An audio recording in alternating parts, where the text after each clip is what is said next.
All of these big deviants is all catching hell in 2024. It's up for all of them. It don't matter if you Diddy or whoever you is. But when you really, like, once I got really invested in music, you know, that's initially all I wanted to work, Steve. And then the film and television stuff, I started to look closer at it, and it was exciting. It's a challenge for me to be a part of those projects because the process is a little different. Like, instinctively, when I'm writing music, it's right the first time. A baby oil it just go with everything. You can get baby oil on pizza. I done got it on pizza before.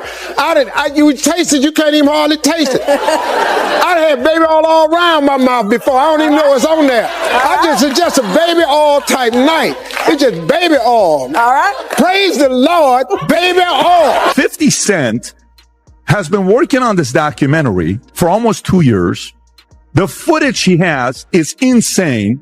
The people he got speaking about Diddy is... When 50 Cent shares a mysterious message, people in the industry pay attention. In the past, his warnings usually come before big problems happen, not after. This time, his message was short and serious. Your time is running out. He didn't share proof, names, or details. Still, almost right away, one name started spreading online: Steve Harvey. That surprised many people. Steve Harvey is seen as a calm and stable figure in entertainment.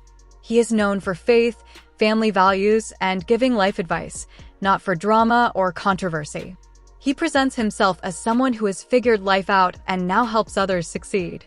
So why would 50 Cent, right after releasing a documentary that shook Hollywood, even hint at someone like Harvey? The answer is not about direct accusations. It's about patterns. The documentary wasn't only about bad actions. It focused on silence, power, and selective truth. In moments like this, the people who say nothing often attract more attention than those who speak loudly. And Diddy, around the time of his arrest, thought, I know what I'm going to do. I'm going to be exonerated later, so I'm going to film all this, and then I can use it in my big comeback later when I'm not in jail. Didn't work out the way he thought, and it turns out he went to jail for a few years. All right, he didn't get the full amount, but he still got a few years. And 50 Cent somehow managed to pay for the footage off of the videographer. Probably Diddy's worst nightmare, this. It's got to be up there. Now, we're going to get into what's in the actual documentary, and hell. 50 Cent has spent many years building an image as someone who understands how the entertainment industry really works behind the scenes. He doesn't act like a moral judge. Instead, he presents himself as someone who survived while watching others fall. That's why his warnings matter more now than they did in the past. When his Netflix documentary, Sean Combs: The Reckoning, was released in early December 2025, it did more than make headlines. It confirmed what many people had believed for a long time, that the problem was bigger than just one person. The documentary showed a powerful system based on protection, silence, and staying in control for years. Now that Combs is facing confirmed federal consequences and an ongoing legal case, that part of the story seems finished.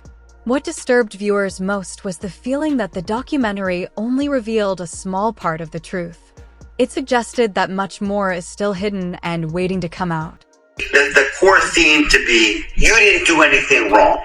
You didn't do anything wrong on any front. By the way, these conversations, the lawyer had no idea he was recording them. So when the lawyer's like, yeah, we need everyone to believe you did nothing wrong, it kind of takes away from when the lawyer is out in public saying, yeah, my client is completely innocent. And now he's showing the behind the scenes where he clearly didn't think he was very innocent. So not Diddy's smartest move. However, throughout this journey, you'll see he makes a lot of crazy decisions. I don't think it's working.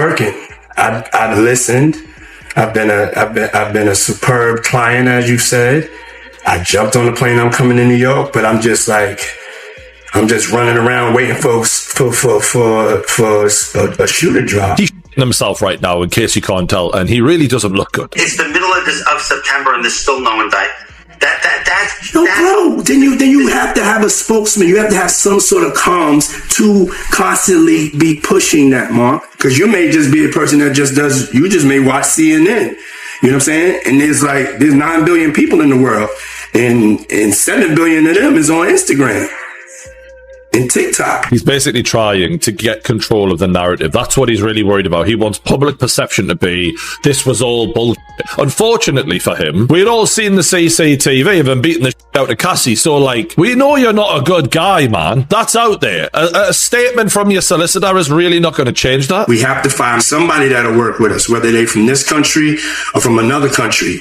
It could be somebody that has dealt in the dirtiest of dirty business of media and propaganda. We need to brainwash some motherfuckers right now, and we need people who are used to working with the dirtiest of dirty, because that's what he is, and he's admitting it. How could you let this footage fall into the hands of 50 Cent, my guy? And honestly, it always comes down to money with Diddy, because Diddy didn't get rich just because he was, you know, clever in music. Diddy got rich because he robbed people all the time, and him not taking care of the people around him, it just comes back to bite him a million times over. It's like we have a movie, you're speaking this language, and you know what I'm saying, we need subtitles, and we're not providing the audience with subtitles. And I invited you to this movie, and you in this thing, you don't know what's going on. You just see, you just see the images, you know, quickly.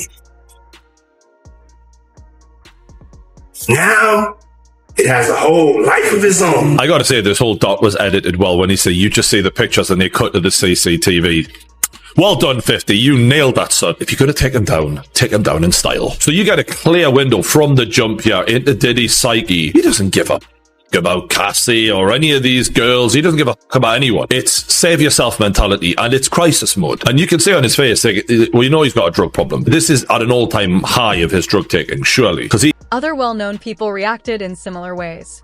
They deleted old posts, kept their distance, and acted like certain connections never existed. The main question people are asking now is not whether Steve Harvey broke the law. There is no proof of that. The question is whether he knew more than he ever spoke about. In Hollywood, knowing something and doing something about it are treated very differently in court. But in public opinion, that line fades quickly. This unclear space is where rumors grow and stories start to spread. The discussion became even more intense when people started looking again at Diddy's brief relationship with Lori Harvey in 2019. What once seemed like a random detail suddenly felt more important as people began connecting the larger pattern.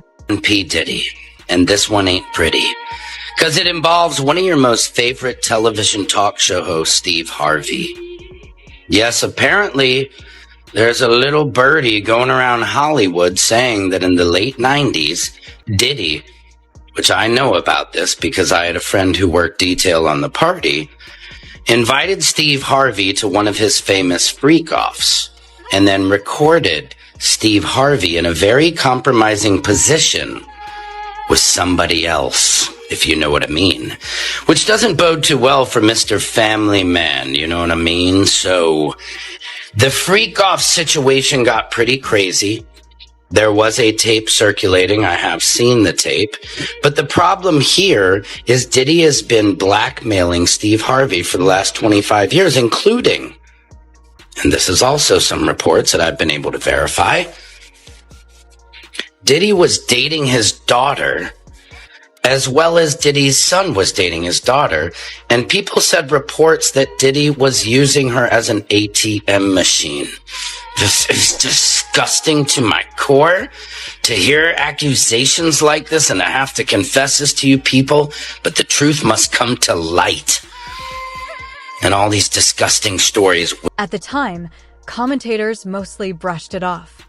They joked that people were overthinking things and projecting their own issues, noting how relaxed and happy everyone seemed on that overseas trip. Headlines focused on Diddy's closeness with Lori Harvey, pointing out small details in photos and presenting it as an unexpected but harmless connection. What really drew attention wasn't the romance itself. It was how close Steve Harvey was nearby and the overlapping family connections around the moment. People debated timelines, past relationships, and whether boundaries had quietly shifted. Others argued that everyone involved had moved on and made their own choices. Some defended the situation, citing family bonds and personal freedom. Others felt certain lines shouldn't be crossed, no matter how comfortable or consensual things seemed. In the end, the public response painted a happy picture with congratulations and smiles, yet beneath it all, unease quietly lingered. Diddy's son date her? Yes, that cannot be true. Sounds like someone's got Diddy issues. And by someone, we mean him. Because they actually look pretty happy. Diddy and Lori Harvey, they're heating things up in Italy. Notice her arm is on the back of his chair. Shocking!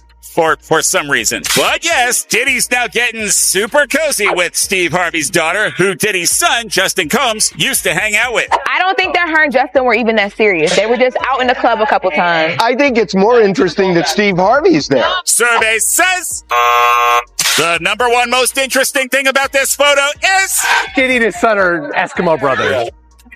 And to make it more interesting, So his son on this trip? They were there. They're not in these pictures, but I think they left. He is dating his son's ex-girlfriend when his son was there as well. But if his son's moved on, why not? Puff has an unbelievably close relationship with all of his sons. I don't think it's something that he would do if it was a big, huge deal. You like who you like. The exception to I like who I like is accept my son's exes. So congrats, you two look. What started as celebrity gossip slowly became something much more serious over time. Online commentators began seeing the relationship as strategic rather than personal. Some suggested it was meant to strengthen industry connections, while others claimed there were secret arrangements, none of which were supported by documents, credible witnesses, or statements from anyone involved. These stories live entirely in the world of online rumors, but speculation spreads fastest when it matches what people already believe. For decades, there have been whispers about the darker side of Diddy's gatherings, long before any documentary brought them back into focus. That history made audiences ask tougher questions, especially since Steve Harvey never publicly responded or addressed the rumors. In today's attention-driven world, silence doesn't stop a story, it speeds it up. Some extreme online theories even linked him to secret recordings and coercion, despite no reliable evidence connecting him to anything like that. Many of these stories were flagged as misinformation, yet they still circulate because recent revelations showed that private recordings existed in that world, keeping suspicion alive even without proof. Be the dumbest motherfucker walking the planet, though. Why would he be recording all of that shit leading How did up? 50 get that footage? Yeah, that's the crazy part. I heard so like the first 10 minutes, and it's like footage from Diddy right before he got arrested. They said because Diddy was either shooting a documentary or had somebody filming everything. Yeah. So he bought the footage from that company? That would be my guess. That's hilarious. That's what I heard. So I heard something like that. I don't know. But why would you be recording that if you did it? I think he thought he was going to get off. Beat it, and then he would have a document of him overcoming the situation. But showing what? I mean, it's nothing like particularly inflammatory. It's just him going around the city and talking to his attorneys and trying to figure it out. But it's juxtaposed against, they have a lot of incredible archival footage. Like, they really spent a lot of money. And when you look at it, you're like, God, like, Diddy really has been in the press for 35, 40, like basically his whole life. And they go way, way back. Like, I heard they go back to the basketball game. And before that, I mean, there's pictures of him in Mount Vernon. There's like a 5-year-old kid, childhood friends. Like, it's very thorough. I mean, the one criticism I've read, and I don't know how fair it is it doesn't delve into the victim stories as much as it could, but I'm only 2 episodes in, and there is one woman in, I think, episode 1, and it's like a very emotional scene where she recounts some of the stuff that happened to her. Like, I think it's well done so far. I'm gonna watch it this weekend. I just, for me, it's just like, I don't know why you would be recording that, because from the clips that I saw, it just seems like the highest level of arrogance, and it seems like he's just trying to manipulate his way out of the situation. He talks about that on the tape. That's what I'm saying. Wow. Like, this is how we're going to play the media. This is how we're going to manipulate the media. What? Wow. Oh, but imagine if you're recording it thinking you're going to make the doc. He wasn't thinking he's going to put any of that. Don't say that out loud. It's like the book example. Yeah, it's all right if she writes a book because we'll go back and edit it. What happened is they recorded it. They probably thought they could edit it and frame it how they wanted to, and then fell apart. And I'm guessing whoever filmed it was like, well, he's never going to buy this footage from me because he's in jail now. And then 50's tapped in. Oh, I have to see this. But my point is, why would I ever be talking like that in front of anybody? Even if I felt that way, why would I be having that conversation to be recorded? Well, that's one of the themes in the doc, is that at a certain point, and they trace it back to City College, because he skated on that, essentially, he believed he was untouchable. Skated on Shine. Did they talk about that? Yeah, we haven't even the first episode, it's still Uptown Records, right? And they have some really like crazy footage from inside the event at City College, which I've never seen before. And you can see him in the middle of like the chaos. It's pretty damning footage. Wow. And the case that's made is he beat that. He had no business beating that. The label at that time wanted him gone. Andre Harrell fought for him, kept him around. And then once he got past that, he's like, I can do anything. I can do anything. I just had an event and 9 people got killed, and I'm the king of New York. Shit. I'll tell you one thing too, man. A lot of people saying like, they think 50's being vindictive. To those. The history between 50 Cent and Sean Diddy Combs has never been about open conflict. Instead, it's been a slow-building tension shaped by their very different paths out of New York. Diddy rose from inside the industry, mastering influence, connections, and access until he became a gatekeeper of opportunities. 50 Cent, on the other hand, built his power outside that system, forced to succeed independently after being pushed aside early in his career. When 50 Cent broke out in the early 2000s, it was on his own terms, driven by resilience, loyalty, and refusing to seek anyone's approval. Over time, he used sharp humor and pointed commentary to challenge industry figures, including Diddy, while Diddy largely stayed quiet.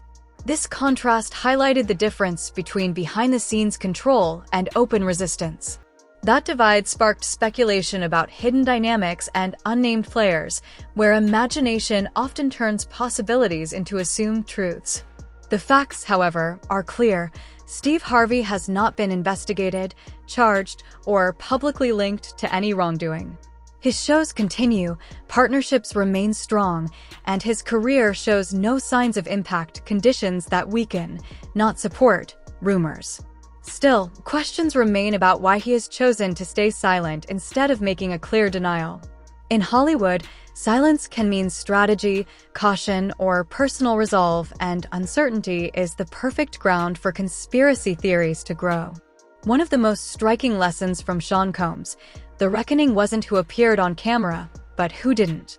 Online discussion quickly focused on high-profile names rumored to be left out for legal or influence reasons, reinforcing the sense that the full story may go far beyond what the public has seen. Started hanging out with Diddy.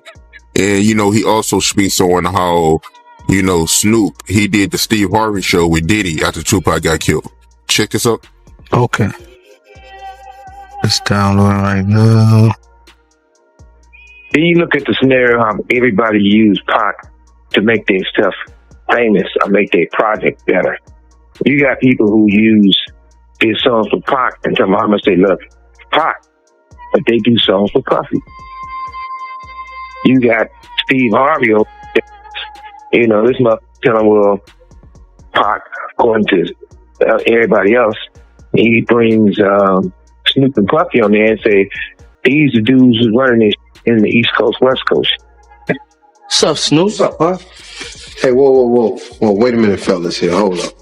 I know all about this East Coast, West Coast rivalry thing here, but we in Chicago now. This rivalry stuff, we gotta stop it, man. We stop that, we stop a lot of this violence. Yo, Steve, check this, man. All that East Coast, West Coast stuff is a bunch of media hype. It's been my dog from day one, you know what I'm saying? It's all good between me and him. That's my peoples. For real, that's what we came in for. We came in and lighted up and rotted up. We make music, man. Now, Pac, if you love Pac so much, how you with the motherfucker that everybody say got something to do with the first get down that happened to Pac in New York? Then the second one. Diddy was a big part of this culture. Right. His after parties, were a part of the BET experience. So, life comes at you fast, but, Kevin had to address the elephant in the room. Yo, you see how people act when you won't let them come on stage and get a fake apology so they can promote that little whack song? As far as receipts, here is what Mace had to say about that. Yo, I did this. Told my he want receipts. Let's start with your mother. Your mother got the receipts. Everything is in your mother's name.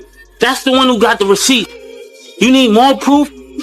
Biggie ain't here, so Big can't give you no receipts. He dead. Craig Mack can't give you receipts. He dead. What are you talking about? Who else? Black Rob can't give you receipts. He dead. And everybody else you made sign paperwork so they can't talk about what I'm talking about.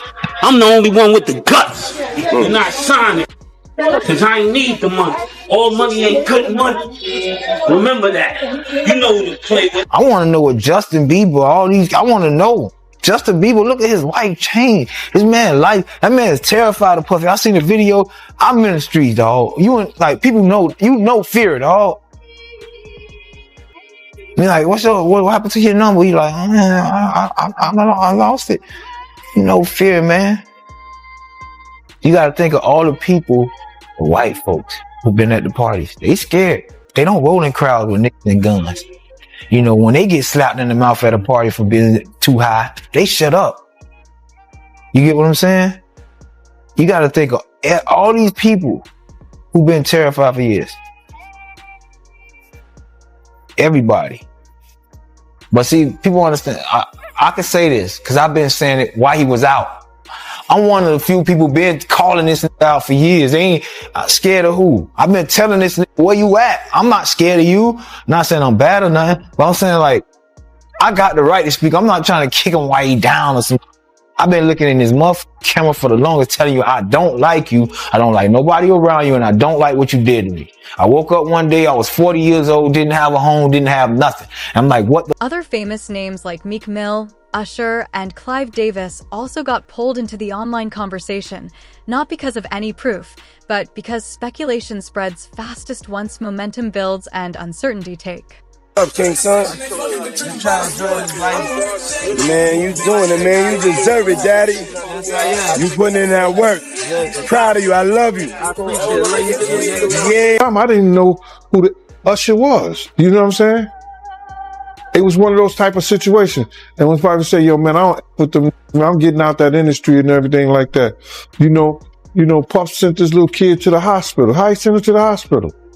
Man, bleeding from the, and that's what was said. I didn't even have a name for the kid at the time. Then you heard, and that's what happened. And that's just, that's something that you heard. You don't know if it's true. You just heard it. So, and just to hear this and this new thing where they saying that they got kids coming forward and said that he did that, man, that's crazy. And like I just said, that's just something that I heard. It's something that I didn't know. It's something that I ain't see. A lot of people want to, because Gene Deal has spoken on certain things that I've heard, I have spoken on it. But then they were just trying to say, I know. No, I'm not scared to say what I heard. And if there's any truth to it, then it's truth to it. Let them find it. Things that I've saw or things that I've witnessed and been a part of, I've said it. I'm not afraid to say what I saw or what I didn't see. A lot of people want to make up. I don't make up things.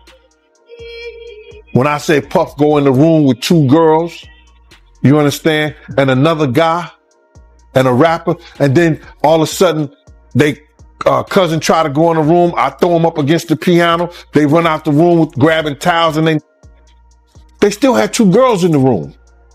But people want to make up a lot of bull and say what they want to say and flip it the way they want to. A lot of people are curious about the status of P. Diddy. Status of what? P. Diddy. Diddy. Like Puppy. The status of Puppy.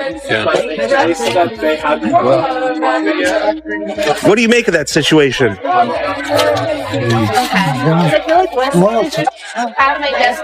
Right. No comment from Clive Davis on P. Diddy.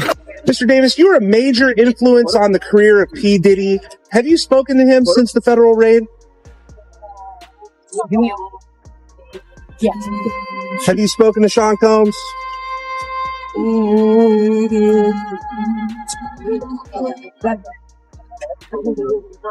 Any comment, Mr. Davis?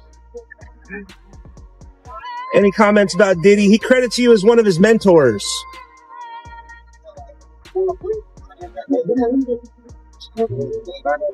Each name came with its own history, baggage, and theories. Some were seen as victims, others as observers, and a few as untouchable power players, because naming them directly could have caused lawsuits, delayed releases, or triggered industry-wide consequences. Steve Harvey was never officially included among these figures. Yet his name started appearing on the edges of the conversation as people noticed a pattern. In Hollywood, exposure isn't accidental, it's negotiated. Some stories are told fully, others are carefully edited.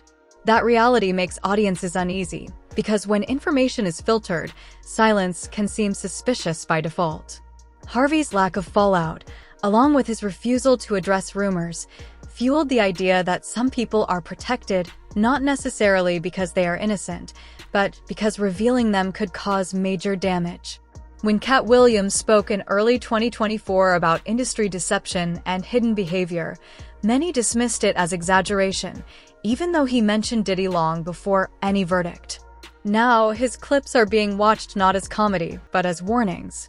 He never mentioned Steve Harvey, but his points about moral branding and private compromise made people uneasy, challenging the images they trust most. Harvey's brand is built on discipline, faith, and guidance. So even a loose connection to controversy draws intense attention, not because of proof, but because of contrast. That's the pressure point 50 Cent understands. Questioning someone's image can hit harder than making a direct accusation. By hinting instead of naming, he lets the audience make their own assumptions while watching Steve Harvey's silence more closely than ever. It's clear they had some issues with Pac, and Pac died, and all of a sudden you chilling with Puffy. Back then it just, okay, now you can say what you want. You go all grandfathers, I guess. You know what I mean? That's different now. But back then I think it was weird. It was tasteless. You know what I mean? It didn't seem like you really had that much love for Pac. You could have just, you know what I mean? Unless he pressured them or like questioned Puffy, like, yo, what's up with this? What's up with that? Then you could say, you know what I mean? No problem. Like somebody said, okay, I believe somebody mentioned that they seen a video with me and the dude Prodigy or one of the dudes from ID, as if I was with, they don't know the backdrop of that. I went to his hotel room ready to fight. Like, bro, I'll fight everybody in that room one-on-one. Even if I lose, it doesn't matter. The Outlaws was with me. My homie Tiny, the Mexican homie, was with me. I didn't go there and say, let me get in a video with these guys. I went there knocking on their door. Doom, doom, doom. Tell them dudes to come out. What's up with y'all? What's up with you and Pac? You got a problem with Pac? Because we could just fight like man to man, face to face, and then shake hands. That was my approach with them. But when they told me they didn't have no problem, I don't mind being with you. You know what I mean? I don't mind shaking your hand because they told me they had love for Pac. So that's different. You know what I mean? If he come out and say, well, I already, I questioned Puffy about it. I believe that he didn't, he loved Pac. That's my opinion. I can move the way I want to move. So when people try to, I noticed somebody, I think on your page do that. Well, Napoleon was in the video with Mobb Deep. They don't know how I got in that video with Mobb Deep. You know what I mean? I pulled up on him but I'm the type of person, I never been a bully type of person. You know what I mean? If I talk to a person like a man and they tell me face to face, look, I got love for Pac, I'm comfortable to know if I can look in their eyes, if I believe what they said, I have the right to say, okay, no problem. I believe you. You know what I mean? And maybe that's what Snoop went through. I don't know. But let the people know, because it was too early back then. Pac just had died. You know what I mean? Like, he had the right to say, the reason why I'm rolling with Puffy, I questioned him about my homie. He gave me this answer. So then he did what he had to do. But it just, you know what I mean? I never really agree with that, to be honest. The same way I couldn't be on the stage with him. When they wanted to do that tribute, I just couldn't do it. Like, I really felt in my heart, like, man, I can't believe this. Clip 9.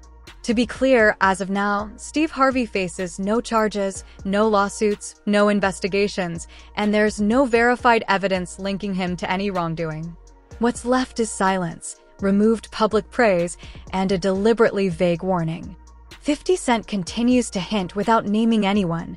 The internet fills in the gaps, and Steve Harvey hasn't responded. In an industry where the full story often comes out years later, that silence keeps people wondering, is there truly nothing to address, or is staying quiet the safest choice when the truth is too complicated for a quick headline? That's the real question in Hollywood. Is silence proof of innocence, or just a smart way to avoid trouble? Share your thoughts in the comments, subscribe for more updates, and until next time, stay sharp.